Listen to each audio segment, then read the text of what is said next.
What's up guys, Mr. SLIN here with another video about competitive Team Fortress 2, and I really appreciate all of the great feedback that you've been giving me on my recent videos, telling me how much you like them. It means a lot. So I thought for today's video it'd be kind of fun if I grab questions from the community and try and answer them. There's two places that I go when I'm looking for people to ask good competitive TF2 questions. One is on the subreddit called True TF2. So unlike the TF2 subreddit where there's lots of memes and random stuff, the True TF2 subreddit is all about competitive TF2 and getting as good as you possibly can. So that's a great place to ask questions. The other place I look is in my own Discord, where I have two different sections where you can ask questions. One is in a section called Ask SLIN, where you can ask me anything you want. And the other one is called Requests and Ideas. And I have a question for today from that section. Also, if you enjoy competitive Team Fortress 2 content, don't forget to like and subscribe so I know that you want to see more of this content in the future. Also, it really helps out with the algorithm, that kind of thing. So without further ado, let's get into the video. So the first question is shot calling on medic. Is it viable or is it better to have a scout or demo do it? Yes, shot calling on medic is totally viable, and it's actually a misconception that medics are not in a good position to shot call. A lot of people think that medics can't shot call because they are standing back from the front lines. So when you have like a soldier or a scout in the front lines, they can see around corners and spot out the enemy's position, and they're also doing a lot of damage. So they know how the enemy is hurt and therefore can call pushes based on health advantage, that kind of thing.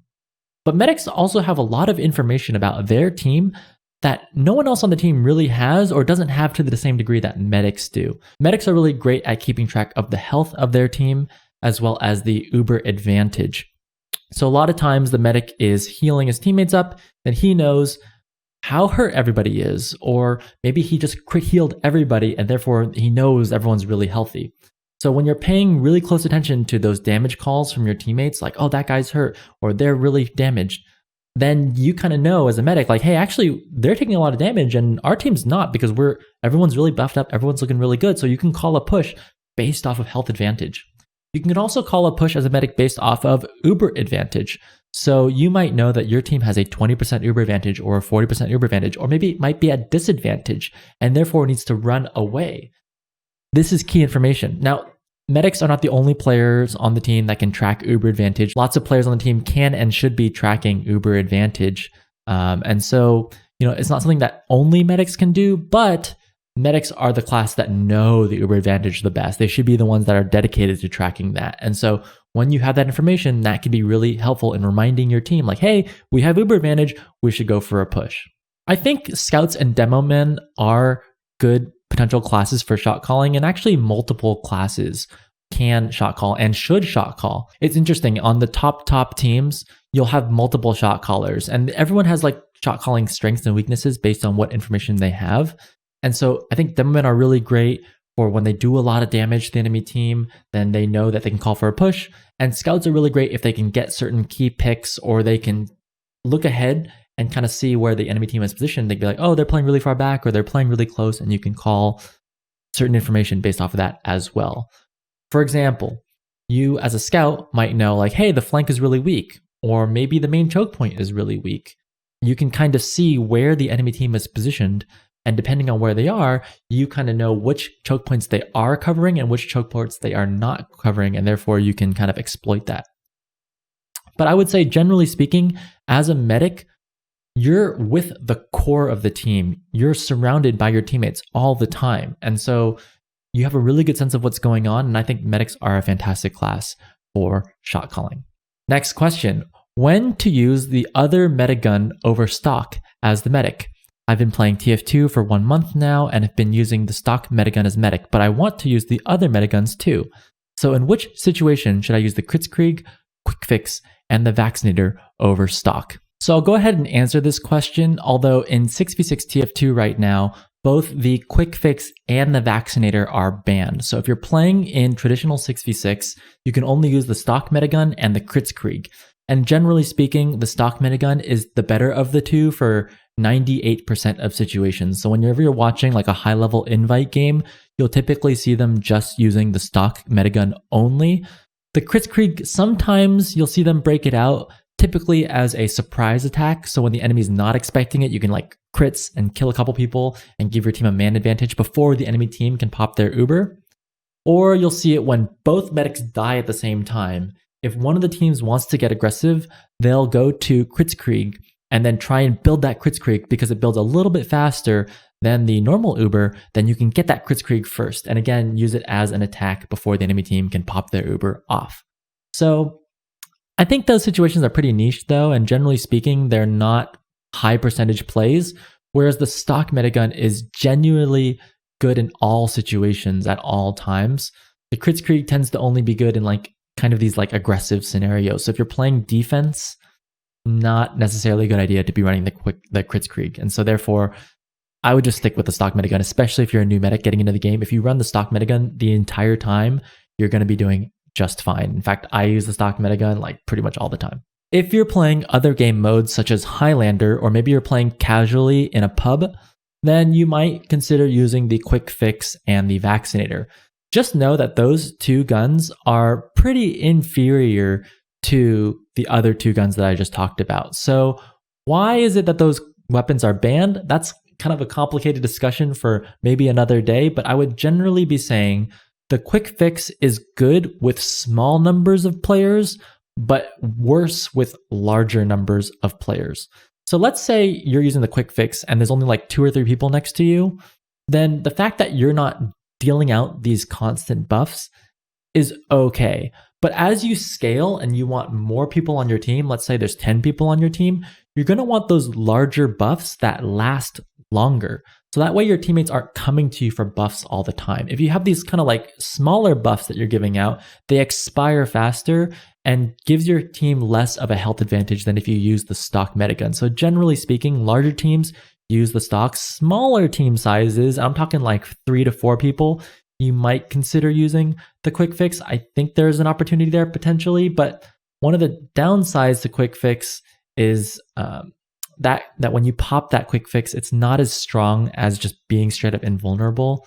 So I'm just saying, generally speaking, the Quick Fix isn't as good. It's fun because you can like jump around the map and be really mobile, but the mobility you get from Quick Fix does not outweigh some of the cons that I just talked about. The Vaccinator, the biggest problem with it is that you have to constantly be switching different damage types, and it's really weak against focus fire. So whereas you could block out one specific damage type like hit scan weapons or splash damage or fire, if multiple classes are shooting at your teammate at once, you can block out one of them, but you can't block out everything. And that's kind of a problem for Vaccinator. The other problem with Vaccinator is that it basically doesn't do overheals at all, which again is a real problem because overheals are just so important to giving your team a health advantage. Like when you use a stock metagun and you buff up your teammates, that basically like increases your entire team size by like 50%. And so not having that is a pretty big disadvantage for the Vaccinator. Now, you might say, okay, one of the advantages of Vaccinator is that you can take that 8-second Uber and break it up into 2-second increments. So you can kind of deploy little mini Ubers whenever you'd like. But generally speaking, I don't find that to be as useful as getting like an 8-second Uber off, especially when you want to get aggressive and break through a choke point or bust open a sentry nest, that kind of thing. You kind of wish that you had that full-on invulnerability. So for those two reasons, I would say don't use the Vaccinator pretty much ever. And the Quick Fix can be useful, but generally speaking, not as good as a stock metagun. It really is the best gun. All right, next question. How is the heavy in comp TF2? For context, I have about 2,300 hours in TF2, which is a lot. And my contact with comp is minimal. Okay. I've recently seen some posts about how 6v6 teams are basically high mobility classes and some comments making fun about how heavy is basically a dead class in such game modes.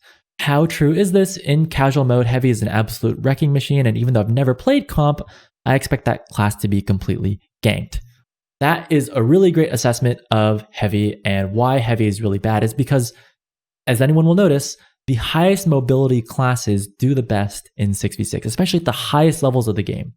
And the reason that's the case is because of focus fire. When you're playing at low levels, it's very uncoordinated. People have bad aim and they don't play together. So you'll have people just kind of running around the map in random directions, shooting at random things, and the damage is spread out over the team.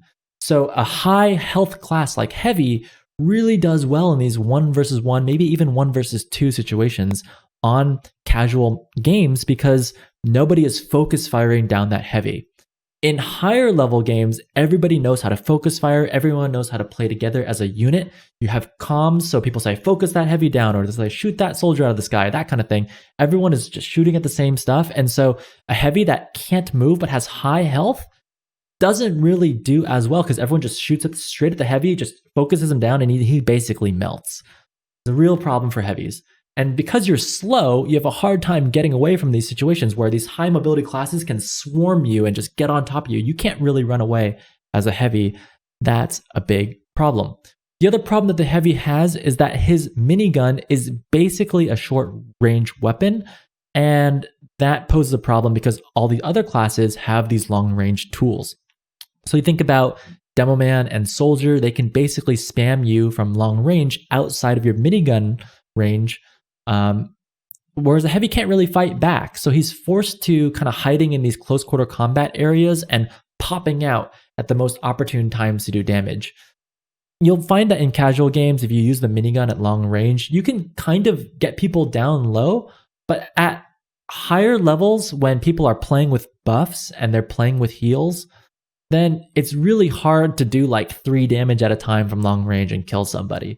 So yeah, the heavy has to kind of rely on these sneak attacks, these surprise attacks, and they also absorb a lot of healing, right? Like it takes a lot of health to get someone up to 450, and that just soaks a lot of healing, and you're not getting much value out of it, and you're much better off with a soldier or some kind of high mobility class that can jump around and dodge damage as opposed to soaking damage.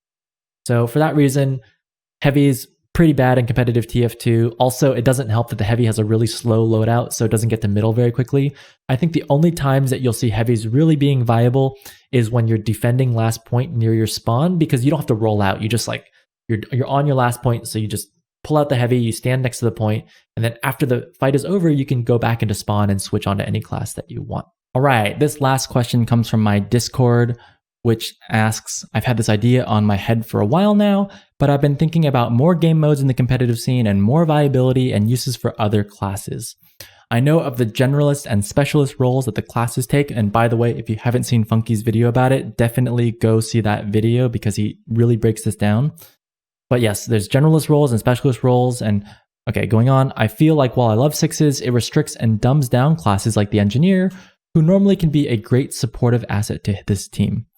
I've read some of the reasons why other game modes don't work in sixes, and it honestly makes me pretty sad because shouldn't the competitive scene for a game reflect more than just one game mode? I feel like a TF2 is a lot more than this, and I'd really appreciate it if you talk to this topic and what could be done. So yeah, I think this is a really great question because it's a question that I get a lot, and I know a lot of people ask about the competitive scene. Like, why is it that there's so many different game modes and there's all these classes, and yet people only play one game mode with 4 classes? Like, shouldn't we be seeing that full variety, that full breadth that TF2 has to offer? And I want to compare that to Overwatch. I know a lot of people will groan when I mention Overwatch, but if you look at Overwatch, it was designed from the ground up to kind of feature a lot of different game modes that, those payload type, like a lot of different game modes at a competitive level, so they're competitively viable, and a lot of different heroes, and you could think of those as loadouts, right? Like a lot of different loadouts are viable, and the developers actually put a lot of effort into balancing that and making all those heroes viable. And I think it just comes down to design philosophy. I think in Overwatch, like I said, they make a lot of effort to balance everything out and make it all viable, whereas in TF2, the developers haven't put that effort into the game. And it's partially design philosophy. It's also partially like level of investment, where Blizzard has decided to continue investing into Overwatch and make Overwatch 2 and continue iterating on the game. And Valve has decided for TF2 that they're not going to make more updates, that they're kind of just holding off on that and just letting the game exist as it is. And they think that, the current design is fine. So it's hard. Like, on the one hand, I would personally like to see a lot a variety, but I'm also kind of okay living in this world that TF2 is in. Kind of like how in Counter-Strike, I'm kind of okay with just a couple guns being viable and a lot of guns in Counter-Strike not being viable at all and never seeing the light of day in competitive play. I'm kind of okay with that in TF2, where certain classes are, just the basic classes that you generally play when you want to play in competitive, and certain classes are just not that great. And as far as game modes go, because Valve is not iterating on these game modes and they're not making them viable for competitive play, as competitive players, we've play tested all those game modes. We've tried playing CTF in comp. We've tried playing payload and attack defense. And it's a shame that, they're not competitively viable, but it's not fun in its current state. And when Valve tried to push those kinds of maps out with the competitive game mode with Meet Your Match, the rest of the community saw that too, and they saw that it wasn't that much fun. So I can also understand this idea, like why force people to make a game mode work when it's really not working. Try not to force a square peg into a round hole, and just do what makes sense. And right now, it doesn't make a lot of sense. I think a lot of changes would have to be made to those other game modes in order to make them competitively viable in 6v6. And if you kind of like twist those maps into fitting, I don't think casual players are going to find them that much fun in casual play. And after all that effort, maybe competitive players might not even find it that much fun. So, are we really going to go through all that effort to like come up with like these very specific pro versions of maps? Maybe, if someone wants to do that, great. But if not, like I can understand people just being okay with the status quo, which is kind of a shame, but also, in my opinion, very understandable. So that's my take on it. Like I said, it would be cool to see it, but I'm okay with not seeing it. It is what it is. And remember that, like, when someone's going to iterate on the game and develop the game and make changes to it, that takes time and effort or investment or money or something to make that happen. And no one has really made that investment yet or made a case as to why it's so important to make that happen. So something to think about. I'd love to hear your discussion actually in the comments down below or on my Discord. As always, I hope you enjoyed this video. If you want to see more Q&As, I'm more than happy to make them. Just like the video and subscribe so I know that you liked it. And yeah, I'll see you guys on the next video. Take care.